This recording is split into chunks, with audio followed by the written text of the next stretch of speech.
নমস্কাৰ আপোনালোক সকলোকে পুনৰবাৰ স্বাগতম নাজমাই মছজিদ বন্ধুসকল পলকতা চাওক আজি 9টা গুৰুত্বপূৰ্ণ খবৰ প্ৰথমটো খবৰ ঘোষণা কৰা হ'ল এপিএছচিৰ সংযুক্ত প্ৰতিযোগিতামূলক প্ৰাৰম্ভিক পৰীক্ষা 2023ৰ ফলাফল আৰু এইবাৰ 2898 গৰাকী পৰীক্ষাৰ্থী উত্তীৰ্ণ হৈছে 235টা বিভিন্ন পদৰ বাবে আবেদন কৰিছিল 67251 গৰাকী প্ৰাৰ্থীয়ে আৰু জুলাই মাহৰ শেষত অনুষ্ঠিত হ'ব এপিএছচিৰ মূল পৰীক্ষা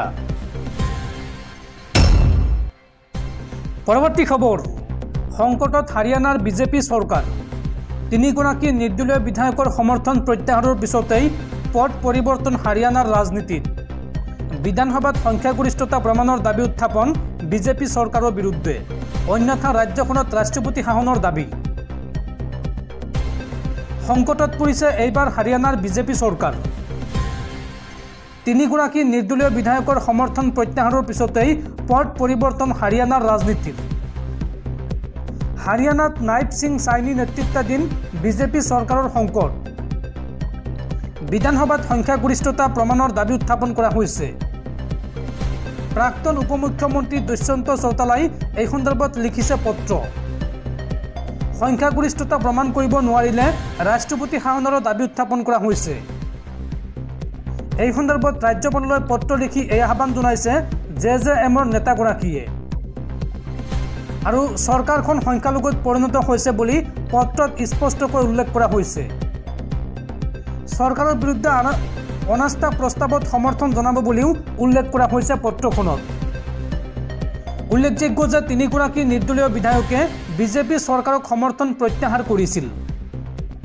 আৰু সমৰ্থন প্ৰত্যাহাৰৰ পিছতেই সংখ্যালঘুত পৰিণত হৈছে চৰকাৰখন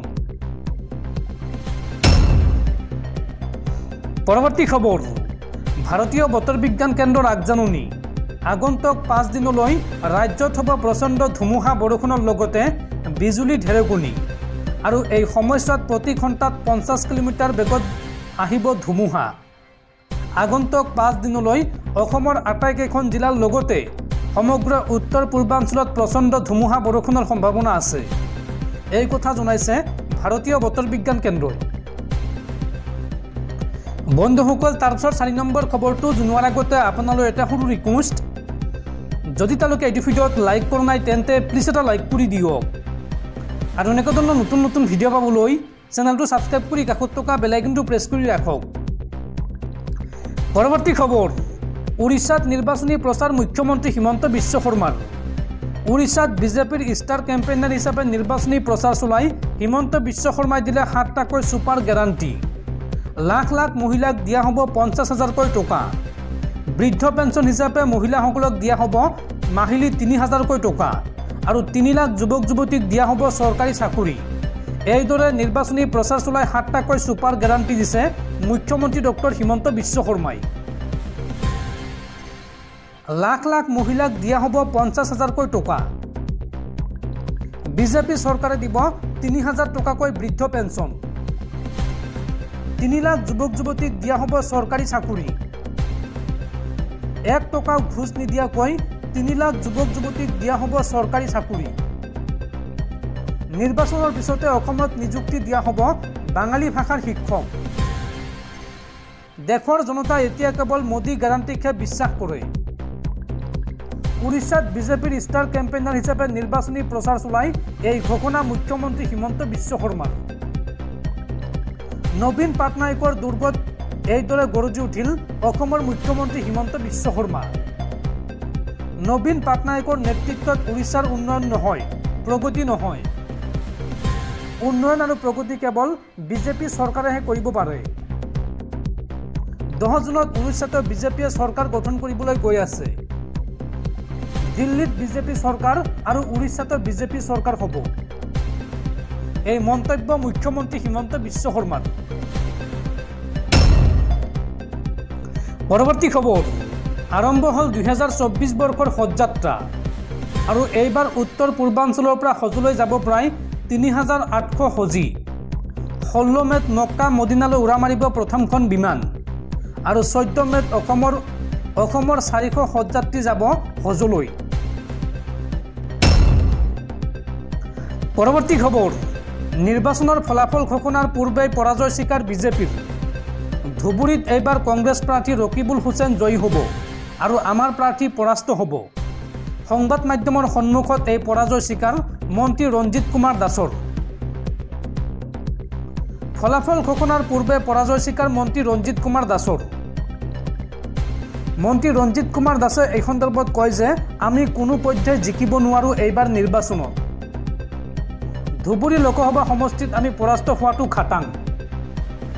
খোলাখুলিকৈ কৈ দিছোঁ আমি হাৰিম, মিছাকৈ লাভ নাই। ধুবুৰীত আমি জিকাৰ কোনো চান্স নাই। ধুবুৰীত আমি হাৰিম, জিকিব নোৱাৰোঁ। ভোটগ্ৰহণৰ দিনা পুৱা 9 বজালৈকে মাত্ৰ 1% ভোটো আমি পোৱা নাছিলোঁ। এই মন্তব্য ৰঞ্জিত কুমাৰ দাসৰ।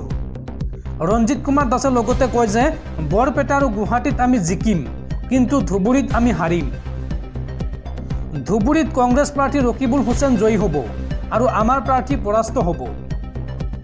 গুৱাহাটী লোকসভা সমষ্টিত আমি আশা কৰা ধৰণে ফলাফল নহ'ব। জিকিম, কিন্তু খুব কম ভোটৰ ব্যৱধানতহে আমি জিকিম। বৰপেটা লোকসভা সমষ্টিতো আমি জিকিম, কিন্তু খুব কম ভোটৰ ব্যৱধানতহে আমি জিকিম। লোকসভা নিৰ্বাচন সন্দৰ্ভত মন্ত্ৰী ৰঞ্জিত কুমাৰ দাসৰ এই প্ৰতিক্ৰিয়া। পৰৱৰ্তী খবৰ, ভাৰতত 2 বছৰ ধৰি বন্ধ হৈ আছে কৰোনাৰ ভেকচিন কোভিচিল্ড। এষ্ট্ৰাজেনেকাই কোভিড ভেকচিন নিষিদ্ধ কৰাৰ পাছতেই এই বিবৃতি ভাৰতৰ চিৰাম ইনষ্টিটিউটৰ। এষ্ট্ৰাজেনেকাৰ কোভিড ভেকচিনৰ পাৰ্শ্বক্ৰিয়াৰ ওপৰত বিশ্বব্যাপী এক অধ্যয়ন আৰম্ভ হৈছে। বিতৰ্কৰ মাজতে কোম্পানীটোৱে ঘোষণা কৰিছে যে কোভিড ভেকচিন ভেক্সজেভিয়া বজাৰৰ পৰা প্ৰত্যাহাৰ কৰা হ'ব। এই বিষয়টোৰ সন্দৰ্ভত ভাৰতীয় চিৰাম ইনষ্টিটিউটে কয় যে আৰম্ভণিৰ পৰাই আমি 2021 চনৰ পেকেজিঙৰ ভিতৰত থ্ৰম্বোচাইটোপেনিয়া চিণ্ড্ৰমৰ দৰে পাৰ্শ্বক্ৰিয়া ৰিপৰ্ট পাইছোঁ। বিশ্বৰ বজাৰৰ পৰা ভেক্সজেভিয়া কোভিড ভেকচিন প্ৰত্যাহাৰ কৰাৰ প্ৰক্ৰিয়া আৰম্ভ কৰিছে এষ্ট্ৰাজেনেকাই। 2020 চনত কৰোনা সংক্ৰমণৰ পাছত এষ্ট্ৰাজেনেকাই অক্সফৰ্ড বিশ্ববিদ্যালয়ৰ সৈতে মিলি AZD1222 ভেকচিন প্ৰস্তুত কৰে। ইফালে ভাৰতকে ধৰি বহু দেশৰ বাবে পুনেৰ চিৰাম ইনষ্টিটিউটে এই ভেকচিন প্ৰস্তুত কৰি যোগান ধৰিছিল। তেওঁলোকে এই ঔষধ নিৰ্মাণৰ বাবে অক্সফৰ্ড বিশ্ববিদ্যালয় আৰু ছুইডিছ ব্ৰিটিছ ফাৰ্মাচিউটিকেলছৰ পৰা অনুজ্ঞাপত্ৰ লাভ কৰে। শেহতীয়াকৈ আদালতৰ গোচৰত এষ্ট্ৰাজেনেকাই কোভিচিল্ড ভেকচিন গ্ৰহণ কৰাৰ ফলত পাৰ্শ্বক্ৰিয়াৰ আশংকা স্বীকাৰ কৰিছে। ভেকচিন গ্ৰহণকাৰীৰ ক্ষেত্ৰত থ্ৰম্বোচিছ বা থ্ৰম্বোচাইটোপেনিয়া চিণ্ড্ৰম হ'ব পাৰে। এই স্বীকাৰোক্তিৰ পাছত আতংকৰ সৃষ্টি হয় বিশ্বজুৰি আৰু ইয়াৰ কিছু সময়ৰ পাছতে এষ্ট্ৰাজেনেকাই কোভিচিল্ড বন্ধ কৰাৰ কথা ঘোষণা কৰে।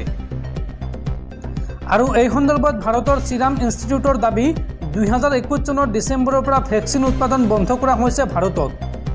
তেওঁলোকৰ মতে দেশত এই ভেকচিনৰ চাহিদা নাই। চিৰাম ইনষ্টিটিউটৰ এগৰাকী মুখপাত্ৰই কয় যে 2021 আৰু 2022 চনত ভাৰতৰ ভিতৰতে এই কৰোনা ভেকচিনৰ চাহিদা সৰ্বাধিক আছিল। ইটোৰ পাছত সিটো কৰোনা ভেৰিয়েণ্ট বিয়পি পৰাৰ বাবে দেশত এই ভেকচিনৰ উৎপাদনো বৃদ্ধি পায়। 2021 চনৰ ডিচেম্বৰৰ পাছত অৱশ্য এই ভেকচিনৰ চাহিদা হ্ৰাস পালে, ফলত অতিৰিক্ত মাত্ৰাৰ উৎপাদন বন্ধ হৈ যায় দেশত। পৰৱৰ্তী খবৰ, গুৱাহাটী সত্ৰ আদালতৰ ঐতিহাসিক ৰায়দান। হত্যাৰ গোচৰত দোষী সাব্যস্ত হোৱা 5 জনক যাৱজ্জীৱন কাৰাদণ্ডৰ ৰায়দান আদালতৰ। গুৱাহাটী সত্ৰ আদালতে আজি প্ৰদান কৰে এক ঐতিহাসিক ৰায়দান। বিতু কলিতা, প্ৰাণজিৎ কলিতা, মনজিৎ সিনহাক যাৱজ্জীৱন কাৰাদণ্ড, লগতে সুজিত সিনহা আৰু বিকি থাপাকক যাৱজ্জীৱন কাৰাদণ্ডৰ ৰায়দান।